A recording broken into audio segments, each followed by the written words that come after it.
Hello, my dear friends. Welcome back to the lecture series of Judicial Examination. I am Dr. Wasim I Khan, Assistant Professor, Sri Shivaji Law College, Parbhani, Maharashtra, India. So, in today's lecture, we will discuss Section 33 to Section 39 of Indian Evidence Act.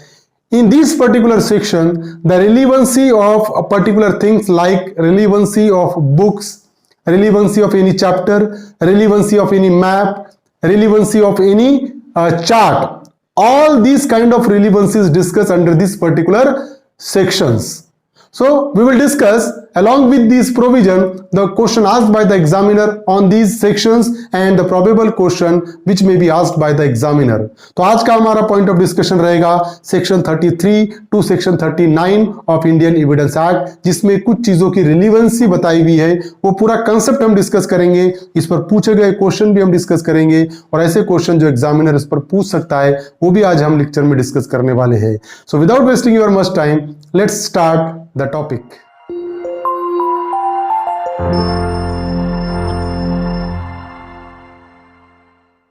Section 32 to 39 of Indian Evidence Act 1872. Sorry, Section 33 to 39 है ये. A relevancy of certain evidence for proving the in subsequent proceeding the truth of fact therein stated. Section 33. So evidence given by a witness in a judicial proceeding or before any person authorized by law to take it. तो जब कभी भी judicial proceeding में कोई person अपना evidence देता है या ऐसे पर्सन के सामने एविडेंस देता है जो अथॉराइज्ड है लॉ से एविडेंस लेने का, is relevant for the purpose of proving in a subsequent judicial proceeding or in later stage of the same judicial proceeding the truth of the fact which it states. तो जो fact उसने evidence में बताया है, वो जो statement दिया है, वही स्टेटमेंट को वो रिलीवेंट हो जाएगा, वही जुडिशियल प्रोसीडिंग में आगे के पार्ट में, सेम जुडिशियल प्रोसीडिंग में आगे के पार्ट में वो रिलीवेंट रहेगा या सब्सिक्वेंट जुडिशियल प्रोसीडिंग में भी वो रिलीवेंट होगा, वो स्टेटमेंट जो किसी कोर्ट ने रिकॉर्ड किया हुआ है पहले। When the witness is dead or cannot be found. कब? Which it states when the witness is dead or cannot be found. अगर फॉर एग्जाम्पल वो विटनेस जिसने स्टेटमेंट दिया है अगर वो जिंदा है तो उसको कोर्ट वापस से बुलाएगा और वापस से एग्जामाइन करेगा। लेकिन अगर वो पर्सन की डेथ हो जाती है वो स्टेटमेंट देके, तो वही उसका स्टेटमेंट आगे अगर प्रोसीडिंग में कहीं जरूरत पड़ती है तो वही स्टेटमेंट रिलीवेंट होगा या सब्सिक्वेंट केस में वही स्टेटमेंट रिलीवेंट हो जाएगा, इसलिए कि वो पर्सन की डेथ हो गई है या वो मिल नहीं रहा है, कैनॉट बी फाउंड, और is incapable of giving evidence, या ऐसा हो गया है कि वो इनकैपेबल हो गया है, वो इतना ज्यादा बीमार हो गया है कि वो एविडेंस नहीं दे सकता है फॉर एग्जांपल। तो उस सिचुएशन में भी जो पहले रिकॉर्ड किया हुआ उसका स्टेटमेंट है वही सब्सिक्वेंट प्रोसीडिंग में रिलीवेंट हो जाएगा सेक्शन 33 में। और is kept out of the way by the adverse party, या एडवर्स पार्टी उसको आने नहीं दे रही है कोर्ट में या उसको बाहर ही रख रही है वो विटनेस को, तो उस सिचुएशन में भी पहला स्टेटमेंट सब्सिक्वेंट प्रोसीडिंग में रिलीवेंट हो जाएगा। और if his presence can not be obtain without an amount of delay और एक्सपेंस, या ऐसी कंडीशन है कि वो विटनेस को इतनी आसानी से कोर्ट में नहीं बुला सकते, बुलाने के चक्कर में बहुत देर हो सकती है या बहुत ज्यादा एक्सपेंसिव है, उस सिचुएशन में भी सेक्शन 33 ये अलाउ करता है कि उसका प्रीवियस स्टेटमेंट जो रिकॉर्ड किया हुआ है कोर्ट में वही स्टेटमेंट रिलीवेंट रहेगा सब्सिक्वेंट प्रोसीडिंग में, या वही केस में आगे चल के भी वही स्टेटमेंट उसका रिलीवेंट रहेगा। ये ग्राउंड्स थे जिसके बेस पे पहला स्टेटमेंट रिलीवेंट होगा। अगर पर्सन कोर्ट में आ सकता है तो उस सिचुएशन में कोर्ट एग्जामाइन करेगा, प्रीवियस स्टेटमेंट को यूज नहीं करेगा। Provided that the proceeding was between the same parties or their representative in interest. But क्या जरूरी है कि जो प्रोसीडिंग में उसका पहला स्टेटमेंट रिलीवेंट कर रहे हैं तो वो प्रोसीडिंग वही पार्टीज के बीच में होना चाहिए या उसके रिप्रेजेंटेटिव जो इंटरेस्टेड पार्टी है उनके बीच में होना जरूरी है, तभी प्रीवियस स्टेटमेंट रिलीवेंट होगा, अदरवाइज नॉट। अगर पार्टीज चेंज हो गए, अगर दूसरा केस दूसरा पार्टी ऐड होगी उसमें, उस सिचुएशन में वो रिलीवेंट नहीं होगा। That the adverse party in the first proceeding had the right and opportunity to cross-examine. That the adverse party in the first proceeding has the right and opportunity to cross-examine. जरूरी है कि पिछली जो statement record किया हुआ है वो statement record करते वक्त एडवर्स पार्टी को अपॉर्चुनिटी दी जाना जरूरी है कि उसको क्रॉस एग्जामिनेशन करने की। जो पहला स्टेटमेंट जो सब्सिक्वेंट केस में जो रिलीवेंट ठहरा रहे हैं, तो पहले स्टेटमेंट को अगर एडवर्स पार्टी ने क्रॉस एग्जामिन किया होगा तभी वो स्टेटमेंट सब्सिक्वेंट केस में रिलीवेंट होगा, otherwise not. That the question in issue were substantially the same in the first as in the second proceeding। जो पहले प्रोसीडिंग में जो इशू था वही सब्सिक्वेंट प्रोसीडिंग में भी इशू है, तभी पहले केस का स्टेटमेंट दूसरे केस में रिलीवेंट होगा, otherwise not. Explanation is there. A criminal trial or inquiry shall be deemed to be a proceeding between the prosecutor and the accused within the meaning of this section। अब इस पे probable question है section 33 पे जो पूछा जा सकता है वो ये है कि in which of the following case the evidence given by the witness will not be relevant under section 33 of Indian Evidence Act, when the witness is stayed abroad, when the witness is dead, when witness cannot be found, when the witness is in coma।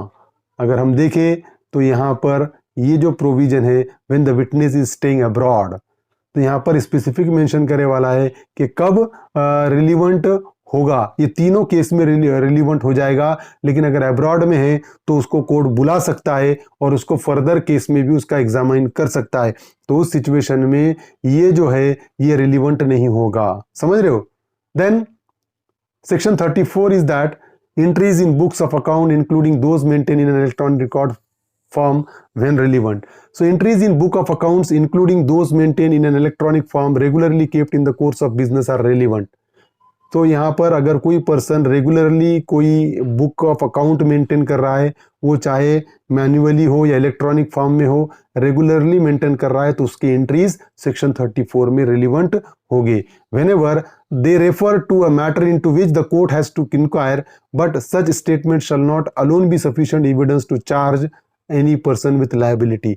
वो statement जो regularly लिखा जा रहा है book of account या electronic form में, वो किसी पर्सन की लायबिलिटी डिसाइड करने के लिए बेस नहीं रहेंगे, वो कोरैबोरेटिव सपोर्टिव एविडेंस के तौर पे ही यूज किए जा सकते हैं। फॉर एग्जांपल है A sues B for ₹1000 and shows entries in his account book showing B to be indebted to him to this amount। तो A ने B पे सूट फाइल किया कि उसके तरफ B के तरफ मेरे 1000 रुपये है और उसने एंट्रीज बताया बुक ऑफ अकाउंट के कि देखिए ये डेट में B को मैंने 1000 रुपये दिया था, उसकी एंट्री मेरे बुक में है। तो होगा क्या? The entries are relevant but are not sufficient without other evidence to prove the debt. तो वो एंट्रीज तो रिलीवेंट हो गई क्योंकि एंट्री बता रही है बुक में रेगुलरली केप्ट कर रहा है बुक, उसके पास रेगुलरली मेंटेन करता है बुक, वो बुक में वो डेट में उसने मेंशन किया हुआ एंट्री लिया हुआ है कि B को मैंने 1000 रुपये दिया था, तो वो एंट्री तो रिलीवेंट हो गई। लेकिन सिर्फ वो वही एंट्री के बेस पे ये प्रूव नहीं होगा कि उसने उसको कर्ज दिया है, दूसरे एविडेंस के जरिए प्रूव करना पड़ेगा। Mayor that entry becomes relevant under section 34। सिर्फ 34 में वो एंट्री रिलीवेंट हो रही है। क्वेश्चन है इस पर, which of the following can be regarded as book of account for the purpose of section 34। यहां पर है record kept in spiral pads and spiral notebooks, hotel register kept at the counter, trip sheet maintained by taxi driver in form of unbound loose sheets, a record kept in bundle of sheets detachable and replaceable and pleasure। तो यहाँ पर अगर हम देखें तो यहाँ पर specific बोले वाला entries in book of account including those maintained in electronic form becomes relevant. तो जो फर्स्ट ऑप्शन है करेक्ट है, records kept in spiral pads and spiral notebook, उसमें जो रिकॉर्ड किया हुआ है that is a relevant section 34। Now section 35 is that relevancy of entry in public record or an electronic record made in performance of a duty। So an entry in any public or other official book, register or record or an electronic record, कोई भी entry अगर कोई official book में ली गई है, official register में या record में या इलेक्ट्रॉनिक रिकॉर्ड में है, स्टेटिंग अ फैक्ट इन इशू और रिलीवेंट फैक्ट, जिसमें फैक्ट इन इशू और रिलीवेंट फैक्ट की तरफ इशारा हो रहा है, and made by public servant, और वो एंट्री किसने ली हुई है? पब्लिक सर्वेंट ने ली हुई है। In the discharge of his official duty, कब एंट्री लिया है उसने? ऑफिशियल ड्यूटी डिस्चार्ज करते वक्त। और by any other person in performance of duty specially enjoined by the law of the country in which such book, register or record or an electronic record is kept is itself a relevant fact। जब कभी भी कोई official book या registered या electronic record में entry है और वो ऑफिसर ने जो ऑफिशियल ड्यूटी कर रहा है उसने अगर वो एंट्री ली हुई है तो वो एंट्री रिलीवेंट हो जाएगी सेक्शन 35 में, अगर वो फैक्ट इन इशू या रिलीवेंट फैक्ट से रिलेटेड हो तब। प्रोबेबल क्वेश्चन है, accused wants to submit a document for consideration under section 35 of Indian Evidence Act. In which of the following cases will the document becomes irrelevant? Irrelevant कब होगा? It does not deal with a fact in issue.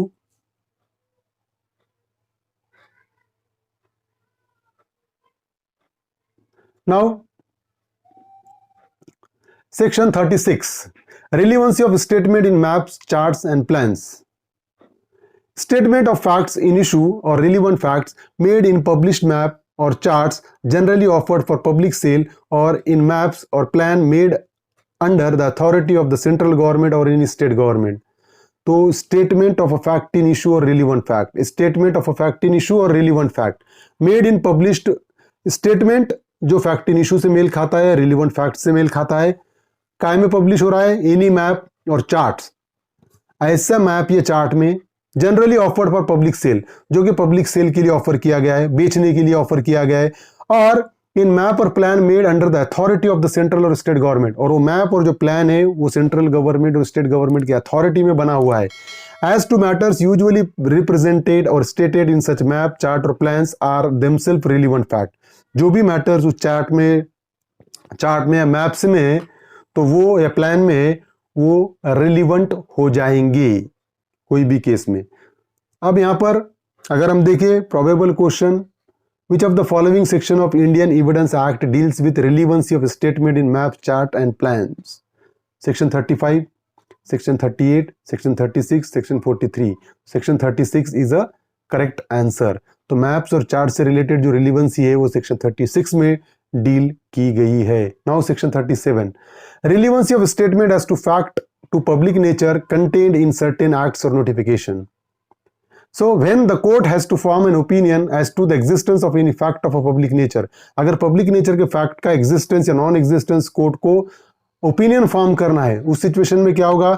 Any statement of it made in a recital contained in any act of parliament of the United Kingdom or in any central act, provincial act or state act, or in a government notification or notification by the crown representative appearing the official gazette or in any printed paper purporting to be London Gazette or the government gazette or any dominion, colony or possession of any Her Majesty is a relevant fact. So जो public nature से related जो act और notification है वो क्या होगा कि अगर ओपिनियन वो एग्जिस्टेंस में है या नहीं है, पब्लिक नेचर का है, तो जो भी स्टेटमेंट इस सारे बुक्स में, या एक्ट ऑफ पार्लियामेंट है या यूनाइटेड किंगडम का एक्ट रहने दो या सेंट्रल एक्ट रहने दो, इसमें जो जो एंट्रीज है वो सब रिलीवेंट हो जाएगी as to prove any fact of public nature. किसी पब्लिक नेचर के फैक्ट को प्रूव करने के लिए ये सब एक्ट रिलीवेंट होंगे सेक्शन 37 में। अब देखो सेक्शन 37 में भी वही प्रोविजन है कि which of the following section of Indian Evidence Act deals with relevancy of a statement as to the fact of public nature contained in certain acts or notification? Correct answer is section 37. Now section 38 is there, when the court has to form an opinion as to law of any country। एक आधे country के law का opinion form करने का है court को, तो क्या होगा? any statement of such law contained in a book purporting to be printed or published under the authority of the government of such country and the contain any such law and any report of ruling of the court of such country contained in a book purporting to be report of such ruling is relevant। तो उस particular country के authority में जो publish होए वाला book है या authority में जो भी लॉ पब्लिश होए हुआ है उसके एंट्रीज, वो बुक के एंट्रीज सब सेक्शन 38 में रेलिवेंट हो जाएंगे।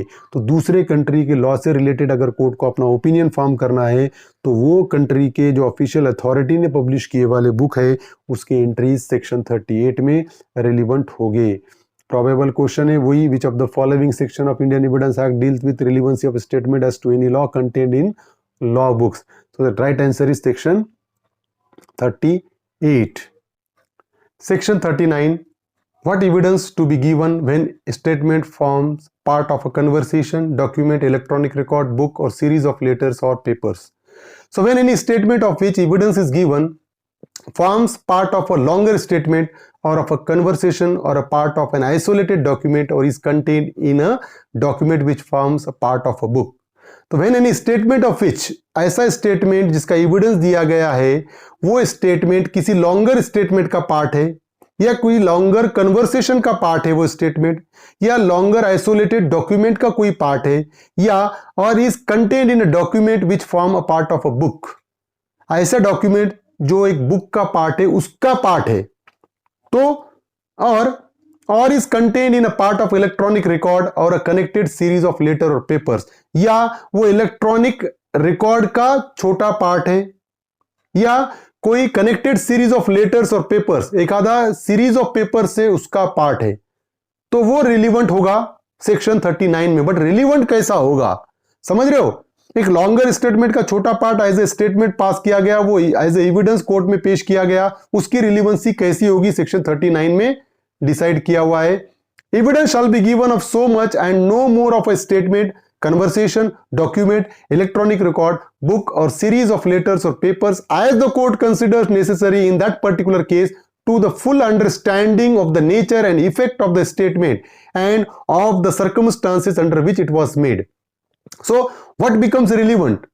Now section 39 says that the statement which is made before the court of law, it is only a part of longer statement. जो स्टेटमेंट कोर्ट में दिया गया वो लॉन्गर स्टेटमेंट का एक छोटा पार्ट है। अब अगर कोर्ट के सामने वो स्टेटमेंट है और वो स्टेटमेंट की रिलीवेंसी सेक्शन 39 बोलता है कि वो कोर्ट को अगर वो छोटे पार्ट से क्लियर नहीं हो रहा है कि ये क्या कहना चाहते हैं और क्या सिनेरियो है, उस सिचुएशन में क्या करेगा, जब तक कोर्ट को क्लियर नहीं होता कोर्ट उतना पार्ट उस डॉक्यूमेंट का एग्जामाइन करेगा। छोटा पार्ट दिया हुआ है, अगर छोटे पार्ट में क्लियर हो गया दैट बिकम्स रिलीवेंट, लेकिन अगर छोटे पार्ट में क्लियर नहीं हो रहा है तो जिस किसी भी लॉन्गर स्टेटमेंट का वो पार्ट है कोर्ट पूरा स्टेटमेंट भी एनालाइज कर सकता है, ये जानने के लिए, नेचर ऑफ इफेक्ट जानने के लिए end of the circumstances under which it was made, और किस सिचुएशन में किस कॉन्टेक्स्ट में ये बोला गया है ये जानने के लिए कोर्ट पूरा डॉक्यूमेंट भी देख सकता है, and that becomes relevant under section 39. Probable question है, which of the following section of Indian Evidence Act deals with what evidence to be given when statement forms part of a conversation, document, book or series of letters of paper? Section 35, 38, 39, 43. Section 39 is a correct answer. So these are the particular provision relating to section 33 to section 39. I hope you understand this topic. If you understand this topic, please subscribe my channel, hit the notification button, hit the like button and share this video with your friends. Thank you very much.